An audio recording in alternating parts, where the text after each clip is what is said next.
മഴത്തോരു മുമ്പയുടെ നാളത്തെ വിശേഷത്തിലേക്ക് എല്ലാവർക്കും സ്വാഗതം. അങ്ങനെ വൈജയന്തിയും രാജീവനും ശിവനും ഒക്കെ ചർച്ചയിലാണ്. ബാലചന്ദ്രനെ എങ്ങനെ ഒതുക്കാം, അലീനെ എങ്ങനെ പുറത്താക്കാം എന്നുള്ള ഒരു ചർച്ചയിലാണ് അവര്.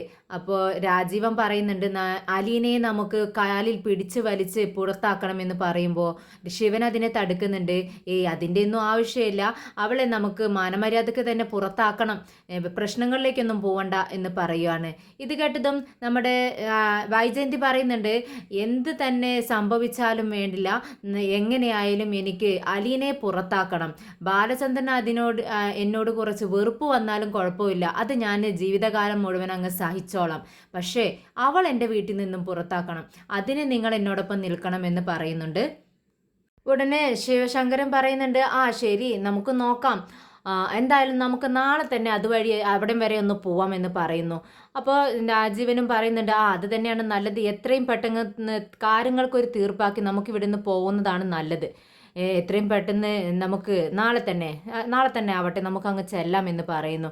എന്തായാലും അവൻ അവിടെ ഉണ്ടാവുമോ എന്നൊന്ന് വിളിച്ചു നോക്കുന്നത് നല്ലതല്ലേ, ഞാനൊന്ന് വിളിച്ചു നോക്കട്ടെ. ഇത് കേട്ടതും രാജീവൻ പറയുന്നുണ്ട്, അതിൻ്റെ ആവശ്യമുണ്ടോ?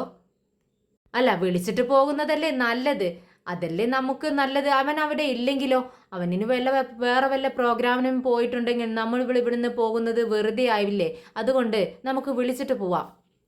പിന്നെ വൈജയന്തി പറയുന്നുണ്ട്, ബാലചന്ദ്രൻ എങ്ങോട്ട് പോവാനാ, എങ്ങോട്ടും പോവില്ല. ബാലചന്ദ്രന്റെ റൂമിൽ നിന്ന് താഴേക്ക് പോലും ഇറങ്ങി വരാറില്ല, വല്ലപ്പോഴും ഒന്നും ഇറങ്ങി വരും, അത്രമാത്രം. ഭക്ഷണം കഴിക്കുന്നത് പോലും സ്വന്തം റൂമിൽ ഇരുന്നോണ്ടാ. അങ്ങനെയുള്ള ബാലചന്ദ്രൻ എവിടെ പോവാനാ? അവളെ കാണാൻ തോന്നുമ്പോൾ ഇടയ്ക്കിടയ്ക്ക് ഇങ്ങനെ കോളിംഗ് അടിച്ചുകൊണ്ടേയിരിക്കും. അപ്പോൾ അവൾ അങ്ങ് ചെല്ലുകയും ചെയ്യും. ഭക്ഷണം കൊണ്ടും അല്ലാതെയും എല്ലാ ആവശ്യങ്ങൾക്കും അവൾ റൂമിൽ തന്നെ ഉണ്ടാവും. പിന്നെന്താ, അദ്ദേഹത്തിന് താഴേക്ക് ഇറങ്ങി വരേണ്ട കാര്യമൊന്നും ഇല്ലല്ലോ എന്നിങ്ങനെ പറയാണ് വൈജയന്തി. ശരി വൈജ, എനിക്ക് മനസ്സിലാവുന്നുണ്ട് നിന്റെ വിഷമമൊക്കെ. എന്തായാലും നാളത്തോടെ എല്ലാം അവസാനിക്കുമല്ലോ, അതിനു വേണ്ടിയല്ലേ നമ്മൾ അങ്ങോട്ട് നാളെ പോകുന്നത്. എന്തായാലും ഞാനൊന്ന് അവനെ വിളിച്ചു നോക്കട്ടെ എന്ന് പറയാണ് ശിവൻ. എന്നിട്ട് ഫോണെടുത്ത് ബാലചന്ദ്രനെ വിളിക്കുന്നുണ്ട്. ഫോണെടുത്ത് ശിവൻ ചോദിക്കുന്നുണ്ട്, ഹലോ ബാലചന്ദ്ര, നീ എവിടെയാന്ന് ചോദിക്കുകയാണ്. ബാലചന്ദ്രൻ പറയുന്നുണ്ട്, ഞാൻ എവിടെ പോവാനാ, ഞാൻ എൻ്റെ വീട്ടിലുണ്ട്. ഞാൻ ഇന്ന് രാവിലെയാണ് എത്തിയത്. എന്തൊക്കെയുണ്ട് ബാലചന്ദ്ര വിശേഷങ്ങളെന്ന് ചോദിക്കുകയാണ്. ഉടനെ ബാലചന്ദ്രൻ ചോദിക്കുന്നുണ്ട്, എൻ്റെ സുഖവിവരം അന്വേഷിക്കാനാണോ വിളിച്ചത്? അല്ല, അത് ഞാൻ അന്വേഷിക്കേണ്ടതല്ലേ, നമ്മൾ അങ്ങനെ ഇരുന്നവരല്ലേ ബാലചന്ദ്ര എന്ന് ചോദിക്കുകയാണ്. ഉടനെ തന്നെ ബാലചന്ദ്രൻ പറയുന്നുണ്ട്, അതൊക്കെ ശരി തന്നെ, നമ്മൾ അങ്ങനെ കഴിഞ്ഞവരാണ്, അതിൻ്റെ വിഷമങ്ങളും ഞാനിപ്പോൾ അനുഭവിക്കുന്നുണ്ട്. ഇപ്പോൾ ഞാൻ അങ്ങനെയല്ല, കുറച്ച് വ്യത്യാസങ്ങളൊക്കെ എനിക്ക് സംഭവിച്ചിട്ടുണ്ടെന്ന് പറയുന്നു. ഉടനെ തന്നെ ശിവനും പറയുന്നുണ്ട്, അതെനിക്ക് അറിയാം, എന്തായാലും ചില പ്രശ്നങ്ങളൊക്കെ ഉണ്ട്, അത് തീർക്കാൻ വേണ്ടിയാണ് ഞാൻ വന്നതെന്ന് പറയുന്നു.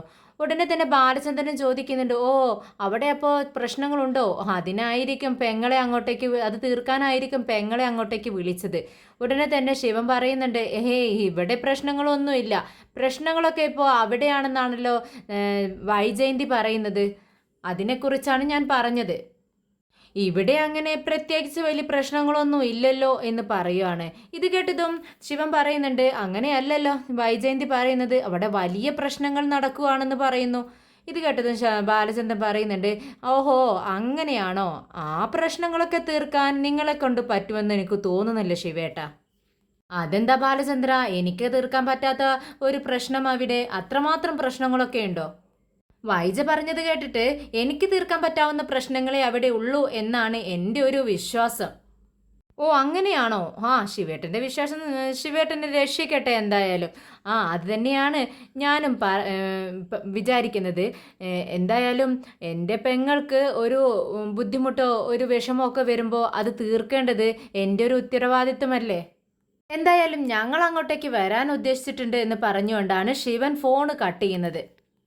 വൈജയന്തി പെട്ടെന്ന് ചോദിക്കുന്നുണ്ട്, എന്ത് പറഞ്ഞു ശിവേട്ട, എന്ത് പറഞ്ഞു? എന്ത് പറയാനാ, ആളത്ര നല്ല കണ്ടീഷനിലൊന്നും അല്ല.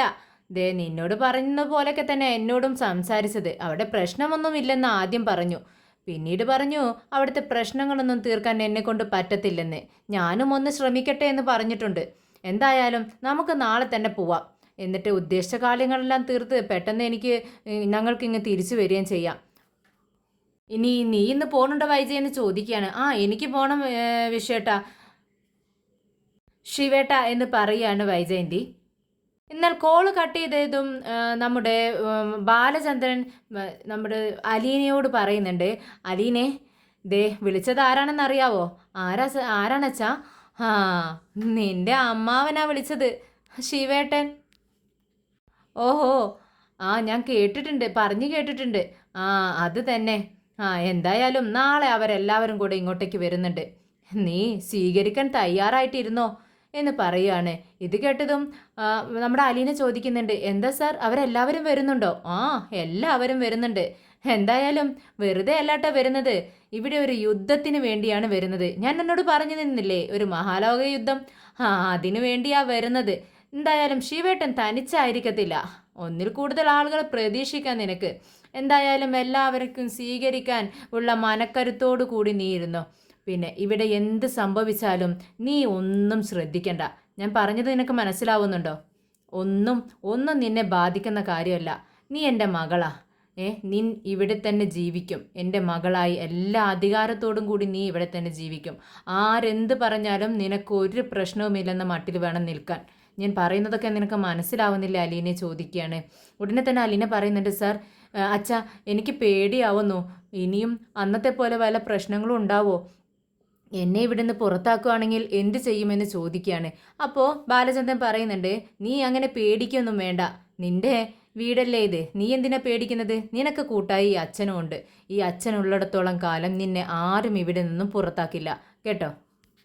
ശരി അച്ഛ എന്ന് പറഞ്ഞ് നമ്മുടെ അലീന പുറത്തേക്ക് ഇറങ്ങുന്നുണ്ട്. എന്നിട്ട് ഫോൺ എടുത്ത് രേവതിക്കുട്ടിക്ക് വിളിക്കുകയാണ്. രേവതിക്കുട്ടി അലീനയുടെ കോള് കണ്ടതും സന്തോഷത്തോടെ ചോദിക്കുന്നുണ്ട്, ആ ചേച്ചിയോ? എന്തായാലും ചേച്ചിക്ക് ഫോൺ സ്വന്തമായിട്ട് കിട്ടിയതുകൊണ്ട് ഇടയ്ക്കൊക്കെ വിളിക്കാലോ. ഞാനിപ്പോൾ ചേച്ചിയെക്കുറിച്ച് ചിന്തിച്ചതേ ഉള്ളൂ, അപ്പോഴേക്കും ചേച്ചി വിളിച്ചു എന്ന് പറയുകയാണ്. ഉടനെ തന്നെ അലീനയുടെ സൗണ്ട് അത്ര ശരിയല്ലാത്ത തോന്നുകയാണ് രേവതിക്കുട്ടിക്ക്. എന്ത് പറ്റി ചേച്ചി, എന്താ ചേച്ചിയുടെ സൗണ്ട് ഇങ്ങനെയെന്ന് ചോദിക്കുന്നുണ്ട്. ഉടനെ തന്നെ അലീന പറയുന്നുണ്ട്, അല്ല മോളെ, ഇവിടെ നാളെ എല്ലാവരും വരുന്നു. ഇവിടുത്തെ ശിവേട്ടനും അങ്കിളും എല്ലാവരും അവിടെ നിന്നും ഇങ്ങോട്ടേക്ക് വരുന്നുണ്ടെന്ന് പറയുന്നുണ്ട്. നാളെ ഇവിടെ എന്ത് സംഭവിക്കുന്നത് എനിക്ക് അറിയില്ല മോളെ എന്ന് പറയാണ്. ഇത് കേട്ട് രേവതിക്കുട്ടി പറയുന്നുണ്ട്, ചേച്ചി എന്തിനാ വിഷമിക്കുന്നത്? അവിടെ എന്ത് സംഭവിച്ചാലും ചേച്ചി ഇങ്ങോട്ട് പോര്. ഇവിടെ ചേച്ചിക്ക് വേണ്ടി വാതിലിവിടെ തുറന്നിട്ടിരിക്കുക. ചേച്ചി ഒന്നുകൊണ്ടും പേടിക്കണ്ട കേട്ടോ. ഉടനെ തന്നെ അലീനയും പറയുന്നുണ്ട്, എനിക്ക് പേടിയെന്ന് പറഞ്ഞാൽ അത്ര പേടിയൊന്നുമില്ല. എന്നാലും അന്നത്തെ പോലെ പ്രശ്നങ്ങളൊക്കെ ഉണ്ടായാൽ ഇവിടെ വീണ്ടും അന്നത്തെ പോലെ എല്ലാവരും പിണങ്ങുകയും പ്രശ്നങ്ങളൊക്കെ ഉണ്ടാവില്ലേ മോളെ? അതാലോചിച്ചിട്ടാണ് എനിക്ക് വിഷമം.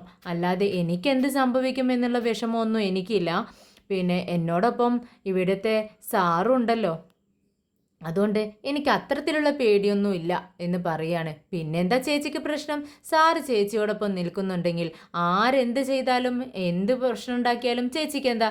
ചേച്ചി കൂസലില്ലാതെ നിൽക്കണം. സാറ് പറയുന്നത് അനുസരിച്ചാൽ മതി ചേച്ചി എന്ന് പറയുവാണ്. എങ്കിൽ ശരി മോളെ, ഞാൻ പിന്നെ വിളിക്കാം. ഞാൻ ബാക്കി ഒരുപാട് കാര്യങ്ങൾ എനിക്ക് മോളോട് പറയാനുണ്ട്. ഫോണിലൂടെ പറഞ്ഞാൽ തീരത്തില്ല. അതുകൊണ്ട് അടുത്ത ആഴ്ച ഞാൻ വരട്ടെ എന്ന് ചോദിച്ചപ്പോൾ സാറ് പൊക്കോളാൻ എന്നോട് പറഞ്ഞിട്ടുണ്ട്. അതുകൊണ്ട് ഞാൻ എന്തായാലും വരാം കേട്ടോ. അപ്പോൾ നമുക്ക് കുറേ സംസാരിക്കാനുണ്ടെന്ന് പറയുകയാണ്. എങ്കിൽ ശരി എന്ന് പറഞ്ഞ് ഫോൺ വെക്കുന്നുണ്ട്. അങ്ങനെ വൈജയന്തി വീട്ടിലേക്ക് തിരിച്ചു വരുവാണ്. അമ്മയെ കാണാത്ത വിഷമത്തിലിരിക്കുകയായിരുന്നു ബബിത. എന്തായാലും നമ്മുടെ കൃഷ്ണമോൾക്ക് അത്തരത്തിലുള്ള ടെൻഷനൊന്നുമില്ല. അമ്മ പോയ തിരികെ ആ വഴിക്ക് തന്നെ തിരിച്ചു വരുമെന്ന് കൃഷ്ണമോൾക്കറിയാം. അങ്ങനെ വൈജയന്തി ദേഷ്യത്തോടെ അലീനയുടെ അടുത്തേക്ക് വരുന്നുണ്ട്. നീ എന്താടി വിചാരിച്ചത്? ഞാൻ അങ്ങ് പോയി ആ വഴിക്കെന്ന് വിചാരിച്ചോ? ഞാൻ അങ്ങനെ പോവത്തൊന്നുമില്ല. ഞാൻ ഇവിടെ തന്നെ വരും. നിന്നെ അങ്ങനെ സുഖിച്ച് വാഴിക്കാനേ ഞാൻ അങ്ങനെ തീരുമാനിച്ചിട്ടില്ല. ഇതേ എൻ്റെ മക്കൾ താമസിക്കുന്ന വീടാ. അതുകൊണ്ട് ഞാനും ഇവിടെ തന്നെ കഴിയാൻ തന്നെ തീരുമാനിക്കുന്നത്. പക്ഷേ നമ്മൾ രണ്ടിലാരെങ്കിലും ഒരാളെ ഇവിടെ പാടൂ എന്ന് എനിക്ക് ഉറപ്പുണ്ട്. അതുകൊണ്ട് ഞാനിവിടെ മതി. നിന്നെ ഇവിടെ നിന്ന് പുറത്താക്കാൻ തന്നെ തീരുമാനിച്ചു. നാളെ എൻ്റെ വീട്ടുകാരിങ്ങോട്ടേക്ക് വരും. നീ കാത്തിരുന്നോ. നിന്നെ അവർ വലിച്ചിഴച്ച് പുറത്താക്കും. ഒരു വട്ടം നിന്നെ പുറത്താക്കിയത് നിനക്ക് നല്ല ഓർമ്മയുണ്ടല്ലോ. എന്നിട്ട് നീ തിരിച്ച് ഇങ്ങോട്ട് തന്നെ കയറി വന്നു. പക്ഷേ ഇത്തവണ നിനക്ക് കയറി വരാൻ പറ്റത്തില്ല.